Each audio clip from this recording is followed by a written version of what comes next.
Sebagai fisioterapis, kita tidak hanya ahli dalam membantu pasien kembali ke performa terbaik mereka, tetapi kita juga menjalankan praktik yang membutuhkan keterampilan manajemen yang mumpuni.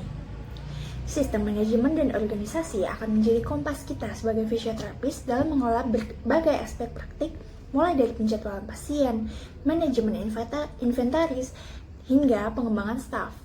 Secara umum, sistem manajemen dan organisasi terdiri dari beberapa elemen, yaitu perencanaan, pengorganisasian, staffing, pengarahan, dan yang terakhir adalah pengendalian.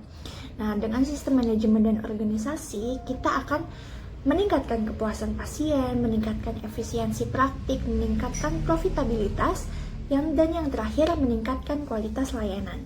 Jadi, aku pada kesempatan kali ini akan membagi informasi bagaimana sistem manajemen dan organisasi dapat memberdayakan praktik, meningkatkan efektivitas layanan, dan membantu fisioterapis mencapai tujuan profesional. Check this out.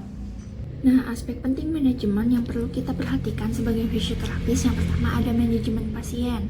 Nah, di manajemen pasien sendiri itu yang pertama ada penjadwalan.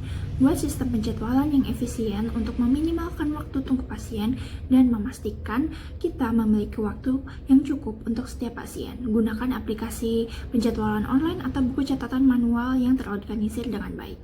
Lalu yang kedua ada perencanaan perawatan.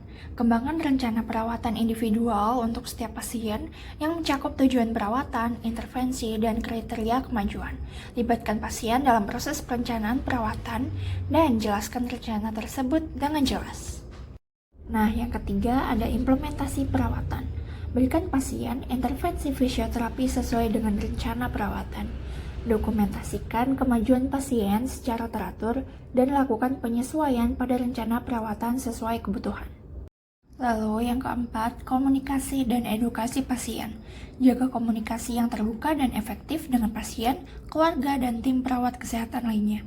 Berikan informasi yang jelas dan akurat tentang kondisi pasien, rencana perawatan, dan kemajuan pasien.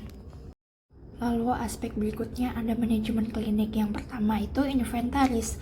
Kelola inventaris bahan habis pakai dengan peralatan dengan cermat. Gunakan sistem persediaan yang terorganisir untuk melacak stok dan memesan ulang item yang dibutuhkan. Lalu ada keuangan. Kelola keuangan klinik dengan bijak. Buat anggaran, lacak pengeluaran, dan tagih pasien tepat waktu. Gunakan aplikasi akuntansi atau sistem catatan keuangan manual yang terorganisir dengan baik.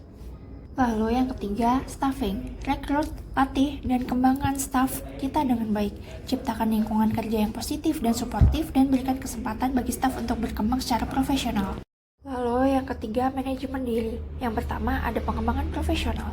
Terus perbarui pengetahuan dan keterampilan dengan mengikuti seminar atau konferensi dengan membaca jurnal agar tetap up to date dengan praktik terbaik dalam fisioterapi. Lalu yang kedua di aspek manajemen diri adalah atur manajemen waktu. Ukur skala prioritas. Buat daftar yang ingin dilakukan, klasifikasikan mana yang menjadi prioritas, alokasikan waktu, fokus pada tugas prioritas, hindari multitasking, dan fokus pada satu hal. Lalu selanjutnya adalah evaluasi diri.